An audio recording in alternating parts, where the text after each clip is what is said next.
I think it also then makes you wonder, does that tell the 49ers we are now able and allowed to be more aggressive, to go chase after a defensive end that may be disgruntled where he's at and maybe has requested a trade? I mean, if that's out there, I don't know if it is. You know, it's funny because I know of a guy that recently posted this to the national media, and that was Myles Garrett. He posted this letter saying, basically, thanks for all the memories.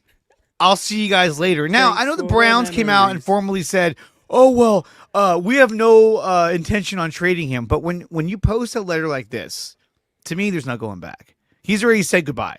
No, yeah. And I know there was another guy who I forgot the name of the player. I think it was Ninjoku who said, hey, just stick around. It's fine. We'll get things right. No, it's not. He's saying goodbye.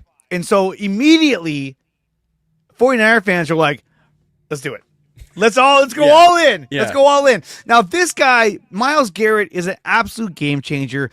When I first heard this, I thought, if there was a way that we can acquire Myles Garrett using that number 11 pick along with other draft picks, this would be the ultimate game changer for the 49ers defense. Getting Robert Saleh as your defensive coordinator. Now you add Myles Garrett as your defensive end, across from Nick Bosa.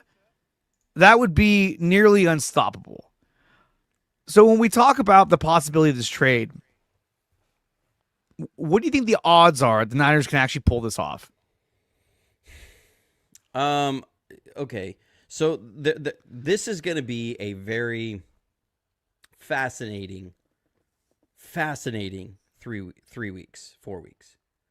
Because one, Garrett can't be traded until the first day of the new league year.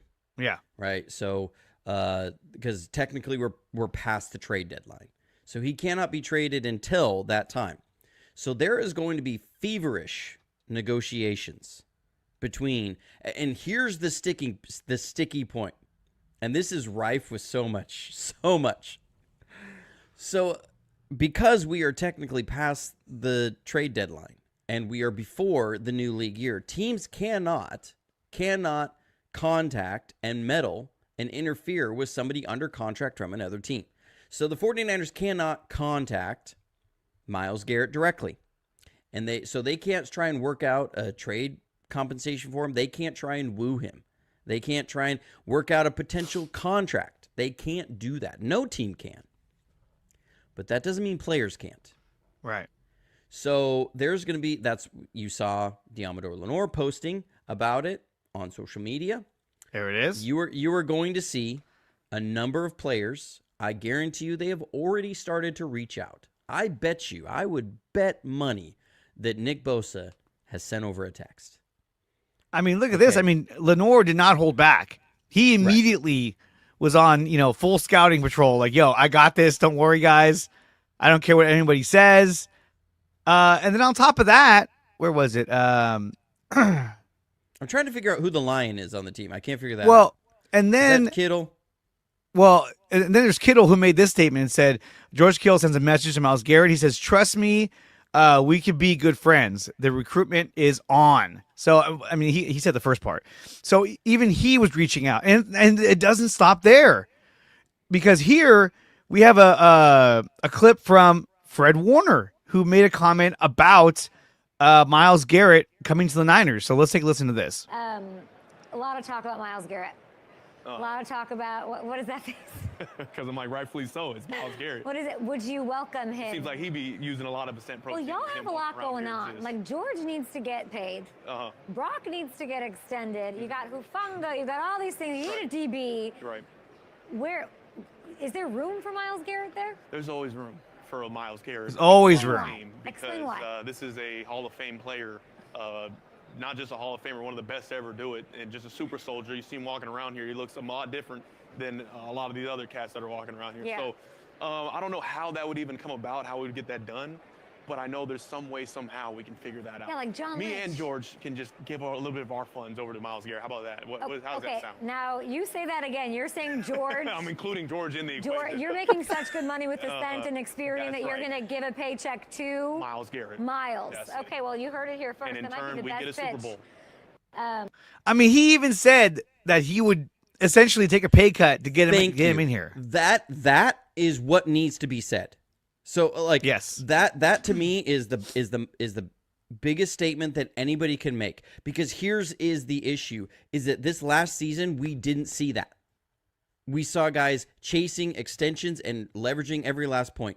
It was Christian McCaffrey. It was Trent Williams. I know the Brandon Ayuk situation was there. I think there were some other things going on, but and he's also going for his first big extension. But you had Christian McCaffrey and you had Trent Williams who were going after their third contracts, fourth contracts, fifth contracts that had already been super paid, that were pushing for big raises and more guaranteed money. That is what we need to hear, because when I talked to Jesse Zapolo almost 2 years ago, that was the number one thing he said. He goes, I had to sacrifice a $100,000 bonus in my contract to switch positions, because if I was number one in Pro Bowl voting, and if I stayed at the position I was at, I would have made the Pro Bowl and I would have gotten a $100,000 bonus. They asked me to switch positions in week 12 and I did it, because they said, if you do this, we can still win a Super Bowl. If you don't, I don't know if we can. And he switched positions, and he personally lost out on $100,000 on another Pro Bowl nod. Possibly, that most likely affects that he will never be in the Hall of Fame, but he did it because they wanted to win a Super Bowl.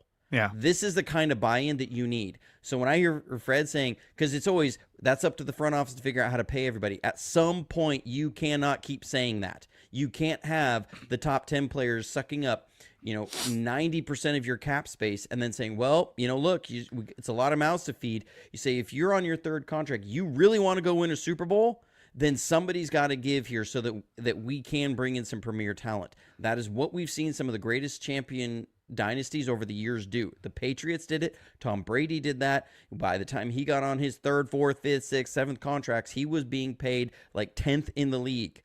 Like, that has to happen at some point. I get guys aren't going to do that in their first big contract. You want to get as much guaranteed money. You get paid. You get that. It's the third, fourth contracts. That's where guys, you've made your money. It's time to win a Super Bowl. And that's what I want to see. But the idea of Garrett being there, I think like that, there's got to be player wooing, because the team can't. Because, and here's all of that setup. You have to get Myles Garrett to leverage the Browns. Because they've got to be faced with, you either trade me to this team, therefore they can actually send a compensation that they will actually trade for, or I am not playing for you. And that's the end of it. It's because here's the deal. Myles Garrett knows he's never winning a Super Bowl in Cleveland. Never. Cleveland, they made their own bed, and he knows it, and he has no sympathy to them for doing it. They traded for Deshaun Watson. They knew the issues Deshaun Watson had. They knew the baggage that was there. They gave him a $220 million guaranteed contract. So stupid. And he is a $73 million cap figure this year.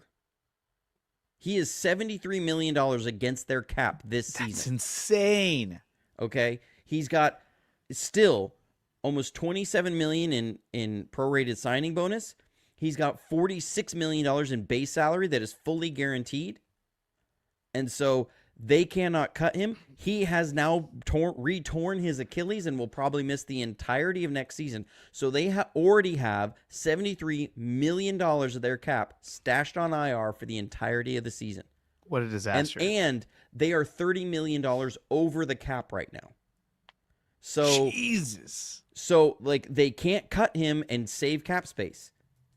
Even if they tried to get rid of Deshaun Watson right now, they would end up taking a further hit of another $99 million. God, what a disaster. His dead money would be $172 million right now, is what Deshaun Watson would be. Even if you spread that over 2 years, that's almost $90 million a year. Like, it is just wild. I mean, so they can't do anything with Deshaun Watson. They are stuck with him. Like, they can't, like, people say you got to move on eventually. You can't. You literally can't. You can't. You will not be able to make cap if you do. It will cost you even more to release him than he's already costing you. Like, it's just insane. So you have that, and you don't have a lot of ways to make up cap space. You have guys like Denzel Ward. You could try and restructure. You could try and restructure Jack Conklin. You know, you might be able to restructure Greg Newsome. They're probably going to have to do that to make cap. But all that to say, if you're trying to trade Myles Garrett, they have to do it in a way like the Browns will eat another $16 million in dead money. So they're already in. So the Browns are in a bad position to even pull this off and make cap. So if you're the 49ers, you then have like the Browns are going to say, look, we're going to have to give up a Hall of Fame player, and we have to make up for the dead cap that we're eating to pay him to play for you.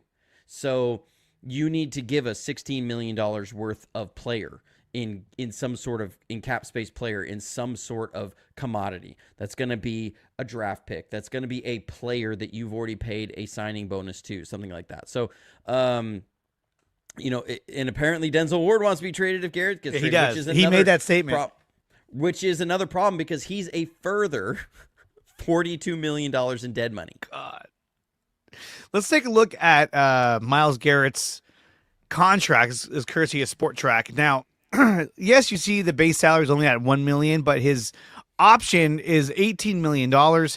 Again, $19 million the following season. I think they can make this work. However, if they were to make this trade, I would imagine there would be a new contract involved in which these numbers would go down and kind of balance itself out for the next year, 2 years before it starts to go up again. And if that's the case, I think that if they brought him in, restructured, gave him a new contract in which he's not making $18 million a season, that would allow you to free up more cap space to go out and sign a guy like DJ Jones. I mean, that's the guy I want. I want DJ Jones so bad. And I think this would give you the ability to do so. So let's say you trade, you know, your number 11 pick, your, 2 second-round picks or a second and a third, and you include like Leonard Floyd. I was thinking the same thing. You know, and then that way, Floyd is something makes sense. You could say, hey, look, we're giving you a defensive end who had 10 and a half sacks or whatever. So you're getting a guy that can fill in that spot. You can draft whoever you want, and I think that would help them financially, give them more flexibility since they're locked up with Deshaun Watson. I mean, I don't think Myles Garrett comes over with the last 2 years on his contract remaining the way they are. I think they would have to re-up him because that's not a guy you want to get rid of. But we'll see what they do. But I think if they did that, it would give them more flexibility. Because if you made this move, this may be your only move. But it's a pretty big fucking move because even though you'd be trading draft picks, this is a for sure thing. Barring any injury, this guy is a monster. The guy's only missed, I think he missed like 2 games or a game last season. He's missed 3 in the past 3 years, something like that. It's absolutely incredible. So this guy would change your entire defense just by having him on the field. Yeah, I mean the dreams of a Garrett Bosa pairing. It just, I mean, that's something that, as many people said, that's almost unfair to the league because you're talking about the 2 most premier defensive players in the league. Not even defensive linemen. These are the 2 most premier defensive players. You're talking this year's defensive player of the year and last year's defensive player of the year. I mean, that's pretty much what it is. Like, it is those 2 guys. They are just unreal talents. Has there ever been 2 former defensive player of the years on recently on the same I don't team? think so. I don't think so. Like, that is crazy.